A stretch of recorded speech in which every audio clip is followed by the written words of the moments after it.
El otro día leí la historia de un deportista y ¿sabés lo que más me sorprendía? Yo me di cuenta que por los últimos 15 años que le llevaron a la plenitud y alcanzaron los mayores logros en la disciplina de deporte que él practica, él se consagró a cultivar y a desarrollar el objetivo que él tenía. Cuando leía cómo era su práctica, cómo se levantaba a las 5 de la mañana, cómo era su desayuno, cómo era su alimentación, cómo seleccionaban los alimentos, cómo tenía médicos que le direccionaban los alimentos que debían de comer, cómo muy temprano a la mañana salía a correr a la playa, cómo luego se entrenaba en el gimnasio, luego llegaba el momento del almuerzo. El almuerzo era estrictamente seleccionado con proteínas para que pudieran fortalecer su masa muscular y no le agregaran ninguna milésima de grasas. Luego tomaba una corta siesta y luego se levantaba para otra sección de entrenamiento. Ya me cansé luego de todo eso, pero esa era la vida de los últimos 10 o 15 años. ¿Y sabés lo que me impactó? Yo dije, este tipo está consagrado. Y por eso pudo llegar allí. Por eso puede marcar la generación en que nosotros vivimos. A veces nos gusta llegar, pero no estamos dispuestos a pagar el precio. Pero esta es la generación bisagra que Dios va a levantar. Tenemos muchos de ellos, como el caso de Sansón, como el de Samuel, como el Juan el Bautista. Es una generación que fue la generación de los nazaretos. Los nazaretos fue una generación llamada por Dios que se consagraron por completo. ¿Quiénes fueron de este tipo de generación? Bueno, son 3 ejemplos de los más renombrados que la Biblia nos cuenta. El que más conocemos es Sansón, después Samuel y Juan el Bautista. Fueron personas consagradas, pero que fueron llamadas por Dios en un momento de la historia para cambiar la historia de la generación. Ellos hacían un voto, era el voto nazareno. Era un voto especial de consagración donde ellos pactaban con Dios. Y estudiando a este tipo de generación que hacía el voto, lo que más me sorprendió, que eran laicos, eran personas comunes, no eran sacerdotes, vivían en medio de la gente común. A veces uno piensa, si Dios me tiene que usar, tengo que ir a un seminario, a un monasterio. De ninguna manera. Lo único que Dios espera es que yo me consagre, que yo me dedique, que haga un voto para Él. Yo le puse por título a esta charla, una generación para Dios. ¿Cuántos quieren ser parte de esta generación? Una generación para Dios. Mira, quiero que busques conmigo en Números capítulo 6. Versículo 1, Números capítulo 6, versículo 1. Vamos a encontrar esta generación que el Señor está levantando en los tiempos en que vivimos.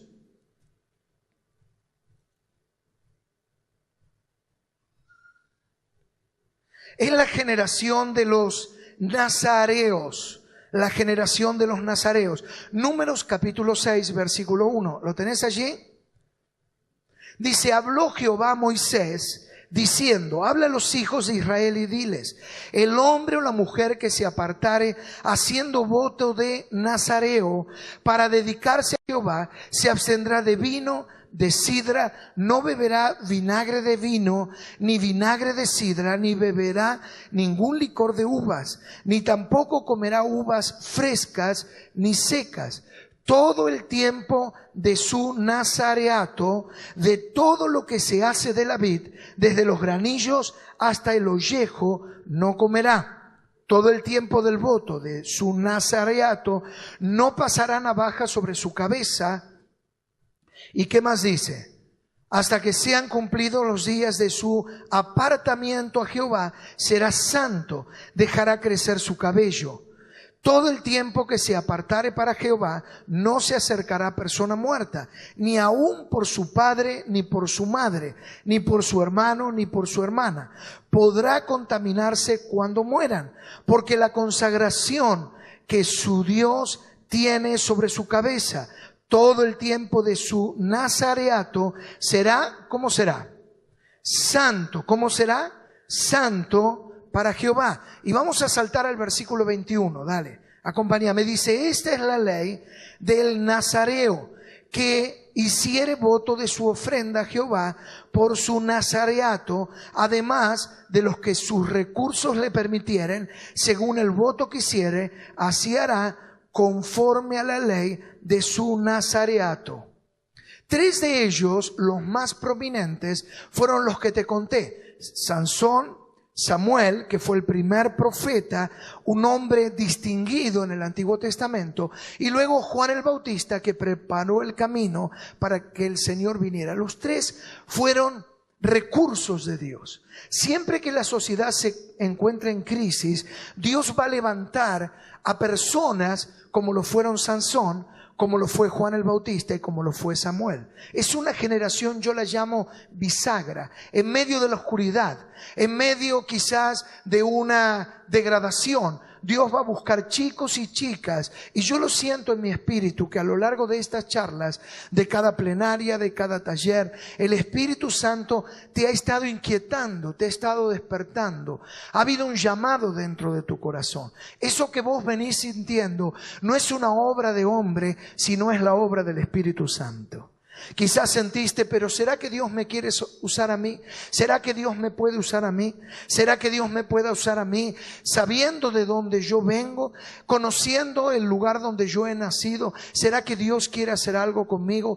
Así es la historia de esta gente. Es la historia de Sansón, es la historia de Samuel, es la historia de Juan el Bautista y de cientos que se consagraron en este voto de consagración, como antes te decía. Hay 3 marcas que yo quiero puntualizarte en esta tarde, que distinguían a estos hombres y que son parte de la nueva generación que el Señor quiere levantar en los tiempos en que vivimos. 3 marcas. Si vos mirás ahí en la Biblia lo que nos decían, desde el versículo 1 que leímos hasta el versículo 8 y el versículo 21. La primera marca, ¿qué no debían de hacer?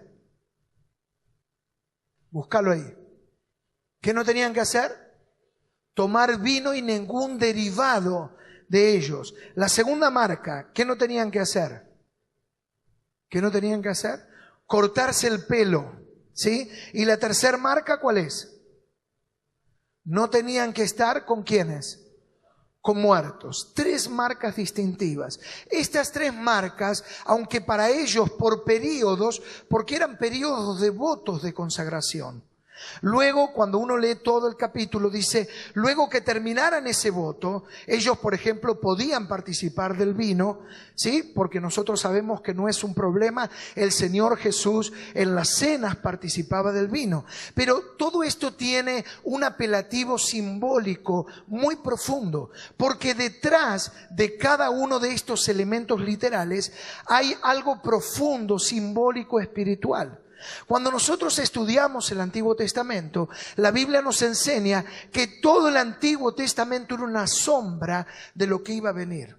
La sombra antecede la silueta, la sustancia. Cuando vos ves una sombra, ya te das cuenta. El que viene, ¿cómo es? Alto, bajo, pelado, gordo, ¿sí? Tiene una nariz prominente o no. La sombra te anticipa la sustancia. El Antiguo Testamento era una anticipación de la sustancia. Entonces, ¿qué nos quiere decir a nosotros? ¿Cuál es el pacto? Nazareos significa consagrados. ¿Qué significa? Consagrados. Es decir, que este voto es para los que se quieren consagrar para Dios. ¿Cuántos se quieren consagrar para Dios? A ver, levanta tu mano bien en alto, no la bajes. Entonces esta palabra es para vos. Decirle al que está al lado tuyo, esta palabra es para vos. Esta palabra es para vos. Es para los consagrados. Los consagrados eran los que tomaban este voto nazareto.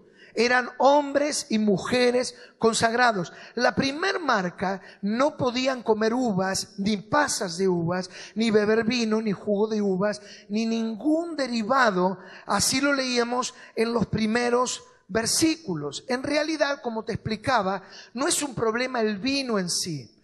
Pero el vino, cada vez que la Biblia nos habla de gozo, habla de placer. Y lo que estaba diciendo era que el que se consagraba se negaba a todo placer para que su único placer fuera Jesucristo. Cuando yo conocí a Jesús, la experiencia que tuve, fue encontrar en Él todo lo que había estado buscando por mucho tiempo en esta vida. Toda puerta, todo tacho de basura, toda puerta que había golpeado, el único propósito que tenía en mi vida era encontrar el placer, el sentido, la plenitud, la satisfacción de la vida.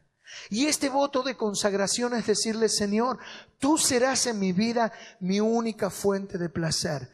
No encontraré en otro lugar la fuente de sentido y de plenitud, sino solamente yo lo encontraré en ti.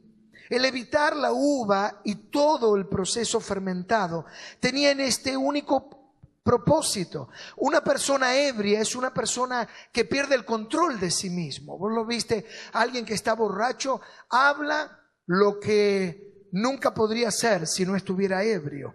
Hace lo que nunca podría hacer si no estuviera borracho. Es entonces que lo que nos está diciendo es entregarle el control a otro. Y estos nazareos lo que estaban diciendo: el control de mi vida, el control de mi mente, de mis emociones, el control de mi cuerpo, el control de mi sexo, te lo voy a entregar a ti, Señor. No es otra cosa que el primer mandamiento. ¿Acaso el Señor no decía: amarás al Señor tu Dios? ¿Cómo? ¿Cuál era el primer mandamiento? Con todas tus fuerzas, con todo tu corazón, con toda tu mente y con toda tu alma. Lo que hacían estos consagrados era decirle: toda mi vida, Señor, te la entrego completamente a vos. Estos que se consagraban y que eran una bisagra. ¿Dónde nacía el llamamiento de Samuel? ¿Dónde nació el llamamiento de Sansón? ¿Dónde nació el llamamiento de Juan el Bautista? Nació en hombres y mujeres que le dijeron: Señor, solamente me voy a dejar poseer por ti. Solo me voy a dejar poseer por ti. Una persona, como te decía, borracha y ebria, perdió el control. Se dejó poseer por algo. Y los nazareos le estaban diciendo: Dios, el único que me va a poseer sos vos. ¿Cuántos dicen amén a esto? Cuando uno conoce a Jesucristo, la Biblia nos enseña teológicamente que somos comprados por la sangre de Jesús. ¿Qué somos? Comprados. Y entonces nosotros sabemos que le pertenecemos a Dios. ¿Cuántos dicen amén a esto? ¿Cuántos pueden decir: mi vida? Dale, levanta tu mano derecha. Mi vida le pertenece a Dios. Eso es la escritura, es el derecho. Pero muy distinto es la posesión. Cuando uno habla de derecho, una cosa es el que tiene el título de propiedad y otra cosa es el que tiene la posesión de la propiedad. Son dos cosas diferentes. Yo conozco a Jesús, le entrego mi vida y ahora por derecho Él tiene una escritura y Él dice: doblemente me perteneces, Osvaldo. Primero, porque te he creado y te he dado la vida, y segundo, porque Jesucristo derramó su sangre por vos. Es decir, Él tiene un título, pero muy distinto es que Dios pueda tener la posesión. Poseer es una palabra muy fuerte, ¿no? Porque a veces cuando uno piensa en poseer es alguien que abdica sus derechos, es alguien que parecería que ya no tiene más libertad. Pero por eso te decía que es muy diferente hablar de la titularidad y hablar de la posesión. Son términos del derecho, pero es muy importante. Yo me puse a investigar y ahí descubrí que no siempre concuerdan dos cosas. A veces hay una persona que dice: yo tengo el título de una casa, pero como no la habitó y hace 5 años que no va, alguien la vio deshabitada, se metió adentro y ahora ¿qué está haciendo? Está ocupando esa casa. El titular llega, toca el timbre, le abren, cambiaron la cerradura y le dicen: Señor, yo tengo el título. Pero él dice: sí, pero yo tengo la posesión. Y entonces se desata un conflicto. Porque alguien tiene un título, ¿tiene derecho? ¿Sí o no? Sí. Pero ¿qué es lo que pasa? Hay otro que tiene la posesión. Y entonces cuando comprendí esto, me di cuenta que espiritualmente muchas veces sucede lo mismo. Que Jesús puede tener el derecho, Jesús tiene el título, pero la gran pregunta ¿cuál es? ¿Tendrá Él la posesión de nuestra vida? Porque la posesión es algo que uno lo entrega. La palabra clave de todo el Evangelio de Juan es morar. El propósito del Espíritu Santo es que Él vendría a morar en nuestras vidas. Es a tener la posesión. Y no importa solo que Él tenga la titularidad, porque mientras que yo no le entregue el derecho de la posesión, Él no va a poder hacer nada para poder habitar mi vida y poseerla por completo. Desde el primer momento que yo me convertí, me di cuenta que mi vida era de Dios. Pero luego entendí una segunda verdad, que creo que fue tan importante o más que la primera, que el Espíritu Santo me quería poseer. Y entonces yo me di cuenta que en mí se desató una lucha espiritual por poder ser totalmente poseído por Dios. Cuando hablamos de esta generación, una generación que puede cambiar la historia de Argentina, que puede cambiar la historia de naciones, es la generación que ha tomado la decisión y está dispuesto a pagar el precio de vivir para Jesús, de consagrarse para Él, de ser totalmente poseídos, entregados, rendidos y que están decididos a decirle: mi vida, Jesús, será solamente para ti, solamente para ti, solamente para ti, solamente para ti, Jesucristo. Mi vida será solamente para ti.